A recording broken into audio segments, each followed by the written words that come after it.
Le clairon.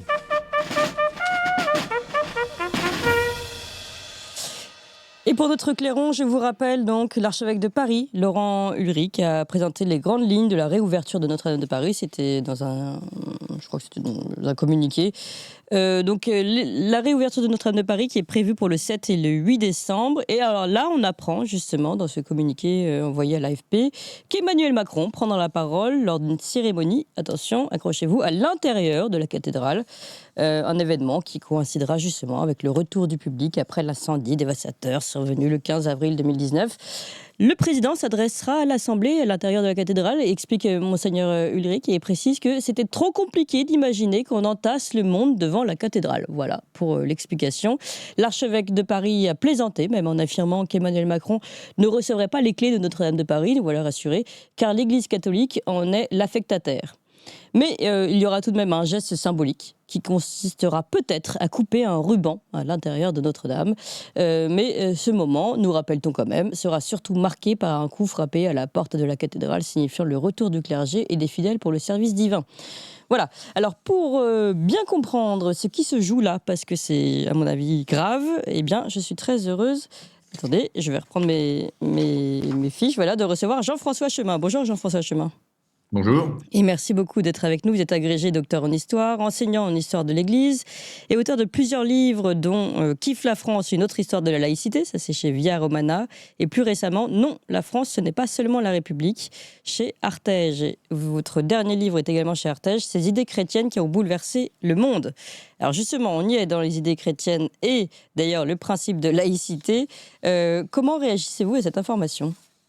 Ce discours? Écoutez, d'abord, d'un point de vue légal, je dirais que les règles ont été respectées, puisque effectivement, l'archevêque de Paris, affectataire de la cathédrale, a donné son accord.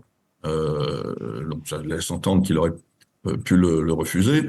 Il a donné son accord au président de la République. Je précise et je rappelle que la cathédrale, effectivement, appartient à l'État qui a dépensé beaucoup d'argent pour sa reconstruction, mais effectivement, ça ne justifiait pas a priori un discours du président.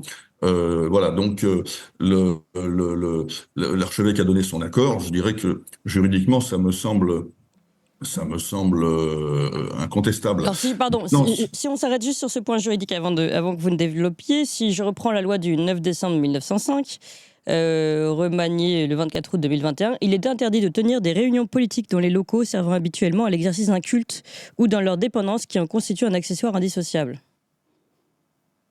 Alors, est-ce que le fait que le président de la République s'adresse aux représentants de la nation est un acte politique, au sens politicien? Ouais. Moi, j'y vois quelque chose de plus fort qu'un acte politique et qui, quelque part, ne me choque pas tant que ça. Enfin, tout dépend ce qu'il va dire, en fait. Hein, tout dépend ce qu'il va dire. On se souvient du discours du président Sarkozy au Latran, qui était un discours qui à l'époque m'avait paru tout à fait positif. Je ne sais pas qui fait les discours d'Emmanuel Macron en matière religieuse. À l'époque, le président Sarkozy avait notamment Henri Guénaud et Camille Pascal, qui sont, je connais surtout Camille Pascal, Oui. catholique fervent. Voilà. Je ne sais pas qui va faire le discours du président Macron. Maintenant, ce qui me semble important, c'est qu'est-ce qu'il va dire. Voilà, qu'est-ce qu'il va dire. Je pense effectivement aussi que le fait, la date qui a été choisie, hein, Oui. correspond à l'Immaculée Conception. Symboliquement, je pense que c'est très fort que le président de la République vienne, dans le cadre de la fête de l'Immaculée Conception, prendre la parole devant les représentants de la nation, à l'invitation de l'archevêque de Paris. Pour moi, ça dépasse très largement le caractère d'une réunion politique. C'est beaucoup plus quelque chose de symbolique et qui me semble complètement illustrer la formule du général de Gaulle, selon laquelle la République est laïque, mais la France est chrétienne. Il y a tout un non-dit chrétien et notamment tout un non-dit catholique dans le fonctionnement de ce pays, qui me semble ressurgir à cette occasion et qui personnellement ne me choque pas. Au contraire, j'aimerais qu'il soit qu'on passe du non-dit au dit, hein, c'est-à-dire qu'effectivement, si à cette occasion le président pouvait rappeler que la religion catholique a véritablement fondé la culture, la civilisation, l'anthropologie de ce pays, ça me semblerait une excellente chose. Oui, mais comment dire? Je me demande si ce n'est pas un peu naïf. Est-ce qu'ici, on n'a pas plutôt une instrumentalisation de cet habit que veut ici revêtir d'un seul coup Emmanuel Macron euh, euh, pour, euh, pour aller dans le sens de sa politique, justement. Et est-ce que se rappeler soudainement que la France, comme vous l'avez dit, est chrétienne, à ce moment-là, n'est pas une façon de communiquer, encore une fois, comme il a l'habitude de le faire. Alors que sur le reste du temps politique, il a tendance à oublier ses racines et même à les nier. Je pense effectivement qu'il y aura forcément un aspect communication, manipulation et un certain manque de sincérité. Et je pense pas que le président Macron soit un catholique mystique et sincère, ça se saurait. Maintenant, moi, c'est quand même ce qui me frappe dans la situation de la France aujourd'hui, pas seulement de la France, de l'Occident en général, mais notamment de la France, c'est que plus on a marginalisé l'Église en tant qu'institution, plus on semble complètement, je dirais même prisonnier d'une morale chrétienne, d'une morale évangélique, prise au pied de la lettre en matière politique. Moi, j'ai le sentiment que l'État a complètement abandonné le régalien, il en a plus les moyens, il en a plus la volonté, il se désengage de plus en plus de l'État-providence, mais aujourd'hui, on est dans une sorte d'État sanctificateur qui n'a pas de priorité plus grande que de faire de nous de véritables saints en luttant contre nos haines, en pénalisant tout discours inquiet sur la question de l'immigration, en nous demandant d'aimer nos ennemis, notamment voilà, les gens de telle ou telle culture ou religion, dont certains voudraient, de manière tout à fait officielle, du mal à la France, aux chrétiens. Ceux-là, il faut les aimer. Bon, voilà. Donc, il y a véritablement quelque chose aujourd'hui d'évangélique même s'ils s'en rendent pas compte, dans le mode de pensée, le mode de fonctionnement de nos institutions et de nos dirigeants. Donc, effectivement, peut-être que le président Macron, va se livrer à un exercice de communication. J'ai néanmoins l'impression qu'aujourd'hui, toutes nos institutions, tout notre système de gouvernement est, et je le regrette aussi un peu quand même, puisque effectivement, j'ai beau être chrétien, je me souviens de cette parole de Richelieu, le cardinal de Richelieu, qui disait que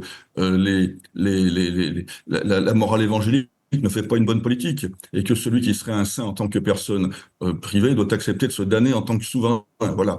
Donc, dans une époque qui était beaucoup plus profondément, beaucoup plus explicitement marquée par le christianisme que la nôtre, on arrivait effectivement à faire la distinction entre la morale chrétienne et l'action politique. Voilà.